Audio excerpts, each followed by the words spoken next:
After trading crypto in 2018 and heavily trading altcoins and NFTs since 2021, these are the things that I wish I knew when I first started. If I knew these, I would have been less confused, I would have made more money, and most importantly, I would have protected my naive, early crypto self from nearly losing all of my money in altcoins in 2020.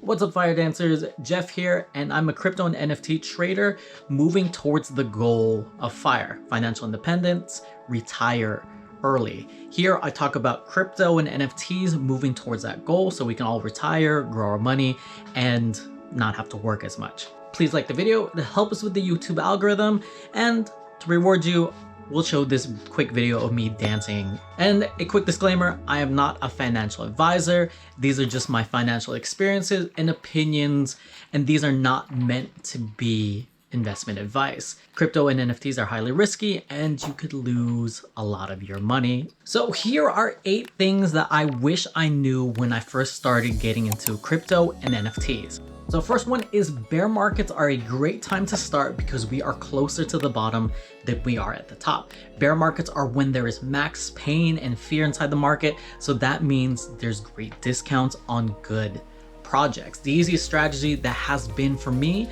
has been accumulating during a bear market when there's a significant crash in projects that have been proven to survive the bear market and have a thriving community with active users, blockchain activity, and developers. The easiest go-to and the safest in relative crypto terms is Bitcoin and Ethereum. They're the top blue chip cryptos that have survived multiple cycles of extreme bull and bear markets and just have proven staying power. 2, always have a plan for every asset that you buy.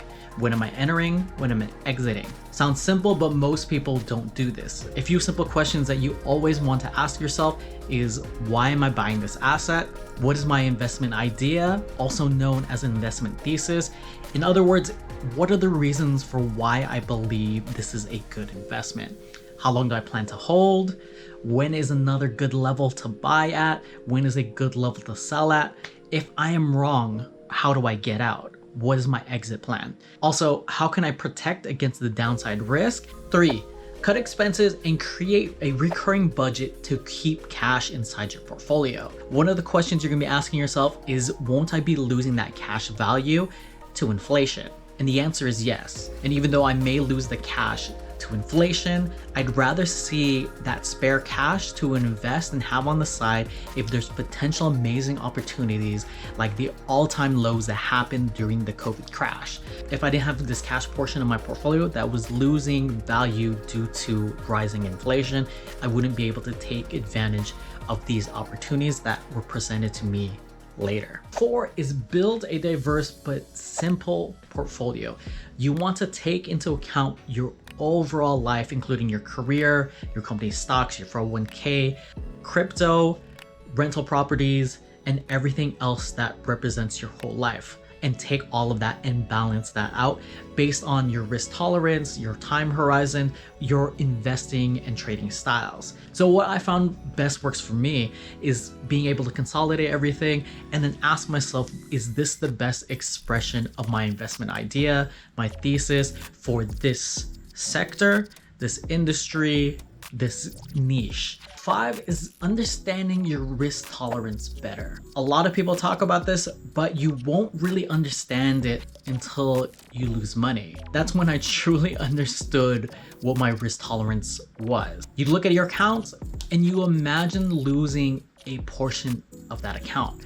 Even if your losses are on paper and you haven't realized the losses, if those negative losses affect you mentally, that is going against your risk tolerance. It's basically what can you hold or what can you trade, what can you invest in that lets you still sleep at night. This is going to be your risk to reward ratio. It's basically how much do you expect to gain from a trade or an investment and how much are you willing to risk? And if you're willing to risk this, are you willing to lose it as well?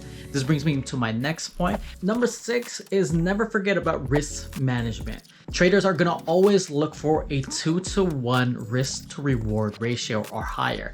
This just basically means that for every $1 that you invest, you expect to exit at a $2 or more profit. Basically double the potential of your risk so that you can still lose on 50% of your trades and still do well. I always ask myself, where am I gonna exit if things go bad? And if I'm completely wrong. And then I always think about, how can I protect myself from the downside? What is the risk? And is there a better investment or trade idea that has lower risk? 7, don't follow who's popular, follow who's profitable. It's fine to follow people who are popular due to having good content, maybe they're really entertaining, and just to have a lot of information from the market to craft better ideas.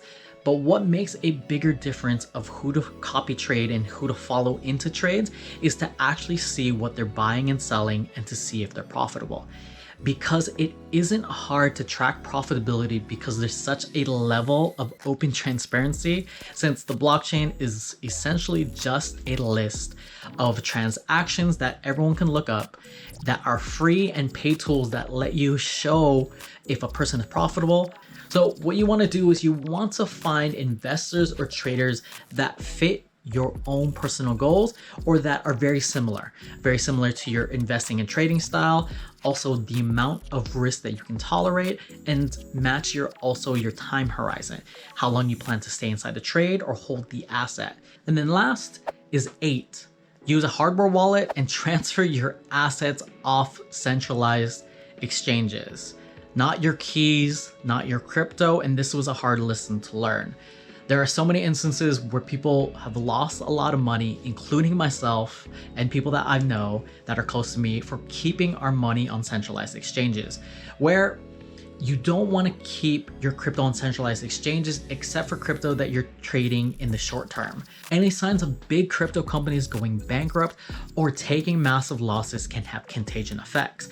A contagion is basically if I owed you a lot of money and I went out of business because I gambled it all away, and then now all the money that you were relying for me to pay you back, you were gonna pay back a bunch of other people and they were relying on you to pay back all their debtors.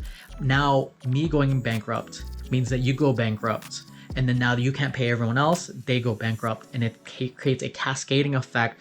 That's what happens when one of these big crypto companies blows itself up and all of their funds.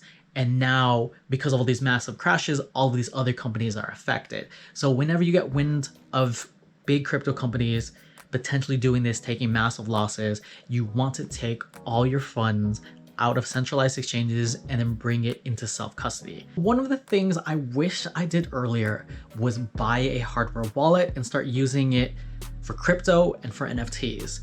Otherwise, we would have saved a lot of money instead of keeping on centralized exchanges like FTX or sadly Voyager. This is one of the things about being inside the crypto industry where there's no regulation and there's no consumer protection. So these are some of the pitfalls. But that's one of the things I wish I did earlier, was buy a hardware wallet. Link in the description below for a Ledger hardware wallet and get your crypto and NFTs in a safe location. Let me know in the comments below if you have any questions or if you have any lessons that you wish your earlier self knew before getting into NFTs and crypto.